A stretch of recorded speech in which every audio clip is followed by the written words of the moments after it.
Olá, pessoal da oitava etapa. Vamos aqui continuar nossa aula da semana passada. Semana passada nós começamos a falar da República Velha, falamos do surgimento, né, da proclamação da República e de todos os presidentes, né, até a Revolução de 1930.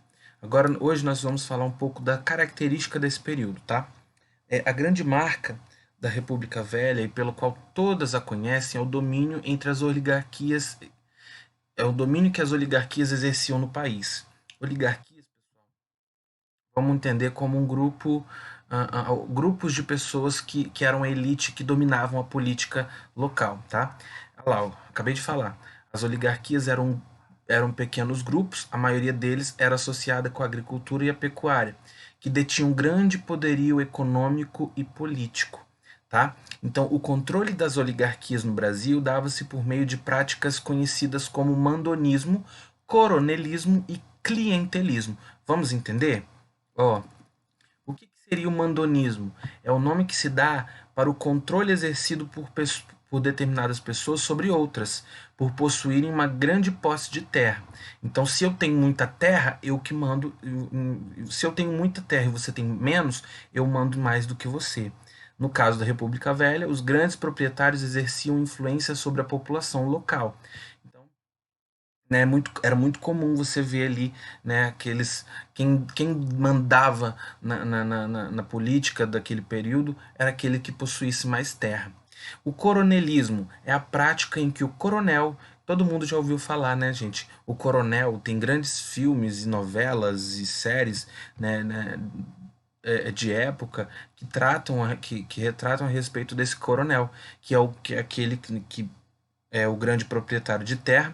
Ele exercia o seu domínio sobre as populações locais, né? Ele de forma a conquistar os votos que eram necessários para atender os interesses da oligarquia estabelecida e do governo federal. Então, o coronelismo usava sua influência para conseguir os votos que ele queria. A conquista do voto da população local acontecia, por exemplo, por meio da distribuição de cargos públicos que estavam somente sob o controle do coronel ou também pela intimidação. Ou seja, esse coronel ele ameaçava, ele intimidava as pessoas, né, para votar e distribuir cargos públicos para conseguir esses votos. E nós temos também o clientelismo, que é a troca de favores, né, que é a prática entre dois atores politicamente desiguais. Essa prática não precisa da figura do coronel para acontecer, pois toda entidade politicamente superior que realiza um favor a outra política inferior em troca de um benefício está praticando o clientelismo. É uma pessoa superior trocar algo com alguém inferior. É uma atitude de clientelismo, né? Em troca de um benefício, de um benefício, né? Então percebam que são características talvez até muito parecidas com hoje, pessoal. Não, nós não temos aqui, por exemplo, no município, grandes coronéis, mas nós temos pessoas influentes. Nós temos pessoas principalmente o clientelismo, né? Onde uma troca de favor aqui, troca de favor ali, né? Nessas trocas só com interesse pessoais, né? De cunho próprio, promovendo o clientelismo. Outro ponto importante sobre a primeira política é o que diz respeito a duas práticas bastante conhecidas. Nós temos a política do café com leite e a política dos governadores, dois mecanismos que davam sustentação ao domínio político das oligarquias. Vamos entender primeiro a política dos governadores. O que seria isso? As políticas dos governadores, ou política dos estados, foi criada durante o governo de Campos Salles e estruturou um funcionamento de toda a política brasileira durante o período da República Velha. Sua atuação foi responsável por consolidar uma aliança entre executivo e legislativo ao longo da República Velha. Então, nessa política, o governo federal dava seu apoio para as oligarquias mais poderosas de cada estado, como forma de reduzir as disputas locais entre as diferentes oligarquias. Então era o que? Era o governo federal, ele apoiava os governos locais de estado para estado, né? Uma forma até de conseguir, de manter aí de reduzir as disputas locais entre diferentes oligarquias, entre diferentes grupos que dominam a política, né? E aí, em troca do apoio, o que faziam? As oligarquias tinham como dever eleger deputados e orientá-los a apoiar as pautas do executivo no legislativo. Então era o quê? O governo federal apoiava essas pequenas, vamos dizer assim, é, apoiavam esses governadores locais, né? E em troca eles tinham que fazer o quê? Em troca eles tinham que eleger deputados e orientar esses deputados a apoiar tudo que o executivo fizesse, tudo, né? Todas as pautas do executivo lá no legislativo. Tá? Então, para que a política dos governadores desse certo, o coronel era uma figura essencial. Pessoal, era o coronel que articulava ali, né, todo o arranjo para conquistar votos e eleger os deputados da oligarquia através dele. Né? O coronel, enquanto figura do poder local, utilizava-se do seu poderio financeiro, ele utilizava-se do seu dinheiro para exercer pressão para que os eleitores votassem no candidato desejado. Né? Então era muito comum a intimidação dos candidatos, que ficou conhecida como voto de cabresto. Isso aí. Como assim cabresto? O que é um cabresto? Não é aquilo que você coloca na boca de um cavalo e guia ele? Era o que os coronéis faziam. Ah, professor, então eles colocavam cabresto na boca do... Não, não é isso. Mas o sentido é figurado, porque o fato dele intimidar, dele ameaçar aquele povo, aquelas pessoas a votarem quem ele quisesse, poxa, o voto não é democrático? O Brasil já não está vivendo uma democracia? Pois é, mas ainda não existia uma democracia de fato. Por quê? Porque esses coronéis, indiretamente, forçavam eles votarem em quem eles quiserem, em quem esses coronéis quisessem. Ah, e se não votasse? Era perseguido, era talvez morto, né? Talvez era mandado embora, perdia o emprego. Olha, percebam? Aí eu pergunto: existe ou não existe o voto de cabresto hoje? Estamos chegando num período político. Daria uma boa discussão em sala de aula. E aí? Eu não vou dizer, pessoal, que existia da mesma forma, mas será que até hoje não existe por aí candidato A, candidato B, que tenta fazer aí a sua influência, que tenta trazer a sua influência, pessoas muito influentes com dinheiro sendo mandados por político A e B para poder conseguir a venda de voto? Percebam? Então, os coronéis, por sua vez, não obtinham a quantidade de votos desejados somente pela intimidação, mas também por meio da manipulação eleitoral. Olha um outro ponto que eles faziam, pessoal. Naquele tempo, era muito fácil manipular uma eleição, forjar, contar errado, digamos assim. Ainda mais que naquele tempo não era urna eletrônica, né? Era feito de forma manual. Então, quando o coronel via que ia dar errado, que ele não ia conseguir vencer, ou que o candidato dele não ia vencer, ele dava um jeito de manipular a eleição. Então, duas práticas comuns eram utilizar o registro. Como que eles faziam isso? Eles utilizavam o registro de pessoas mortas para que uma mesma pessoa pudesse votar diversas vezes. Então, tipo assim, pegava o registro, vamos supor, o avô era morto, mas tinha o registro lá. Ele ia lá e votava como se fosse avô. Aí tinha mais votos.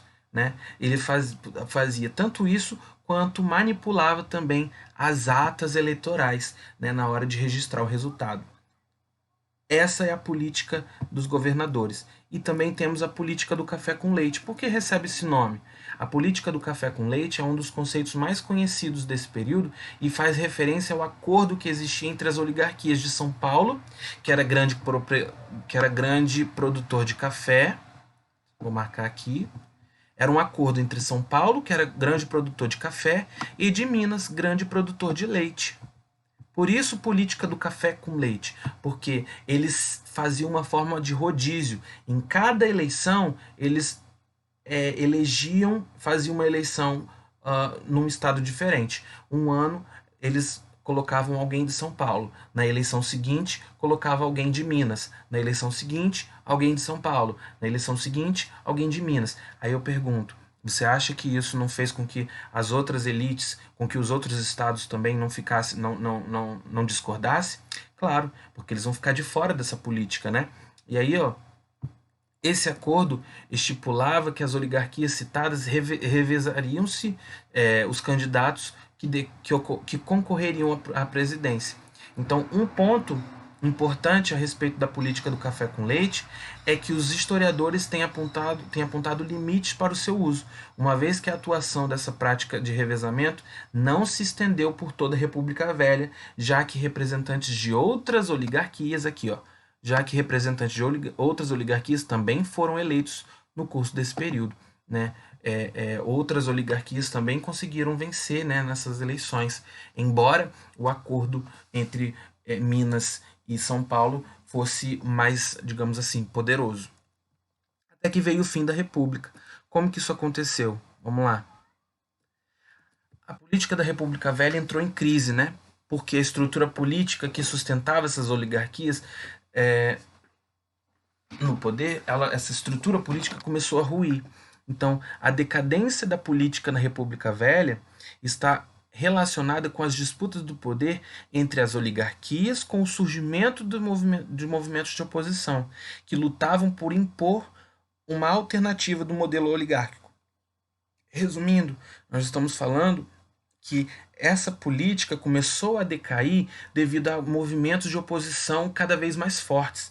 Né? Então, diretamente, o fim da República Velha está atrelado com a disputa na eleição de 1930. O que aconteceu?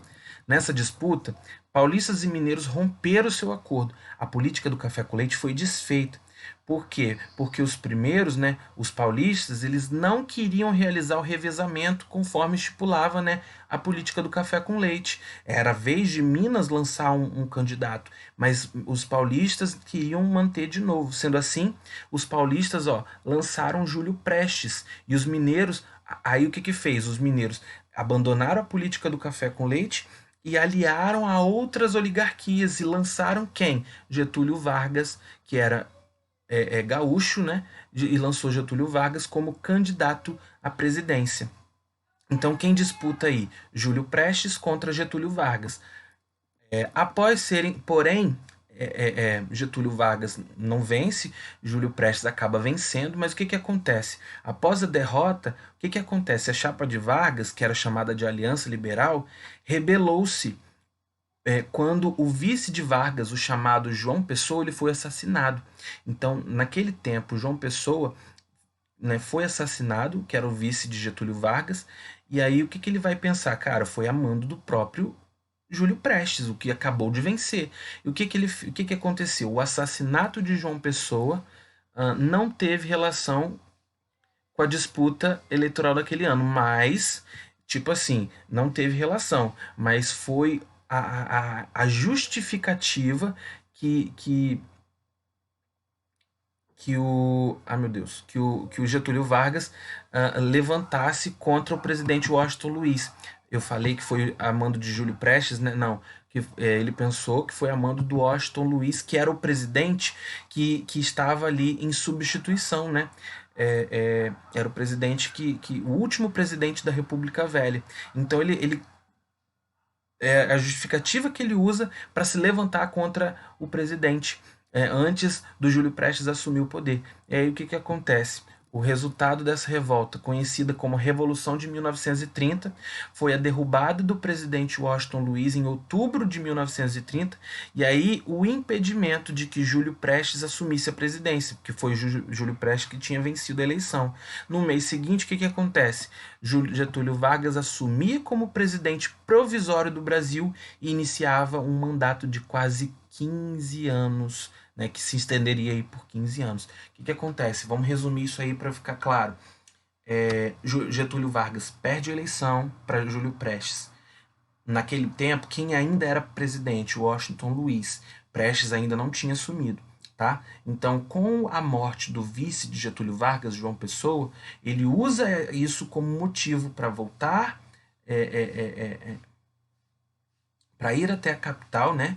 E impedir que Júlio Prestes assumisse. Então, ele dá um golpe, né, nessa Revolução de 1930, assume o país assume o poder do Brasil e se torna aí presidente por quase 15 anos, por 15 anos no governo, instituindo uma ditadura no Brasil, a ditadura getulista, que já são aulas, né, conteúdos da nossa próxima apostila, certo? Então vamos lá, atividades. Número 1 vocês já fizeram, né, sobre a República Velha, responda. Número 2, em que data iniciou a República Velha? Acredito que vocês já responderam também. A 3 e a 4 também, não já? Isso. Aí na 5 em diante, ó, a República Velha estendeu-se de 89 a 1930 e contou com 13 presidentes. Ah, não, a 5 vocês também já fizeram semana passada. Qualquer dúvida, quem não fez ainda pode me perguntar. A 6, ok, a 6 que vocês não fizeram. Então, vocês vão explicar o que foi o mandonismo, o que foi o coronelismo e o que foi o clientelismo, segundo o texto, tá bom? O 7, vocês, sobre a política dos governantes, vocês vão marcar verdadeiro ou falso, vão ler frase por frase, vão julgar, né? E vão marcar verdadeiro ou falso. A 8, vocês vão explicar o que era o voto de cabresto, que nós falamos aqui na aula. O que isso significa? Escrevam com as palavras de vocês. A número 9, na sua opinião, como podemos ver o voto de cabresto nos dias de hoje? Nos dias de hoje, como que a gente pode ver o voto de cabresto? Escrevam. E na 10, o que foi a República do Café com Leite? Que também está lá no texto, né? E a número 11, sobre o fim da República Velha, vocês vão marcar V para verdadeiro e F para falso, ok? Tá simples e fácil. Qualquer dúvida é só perguntar no grupo, no WhatsApp. Assim a gente encerra aqui os conteúdos da nossa apostila, ok? Muito obrigado, pessoal.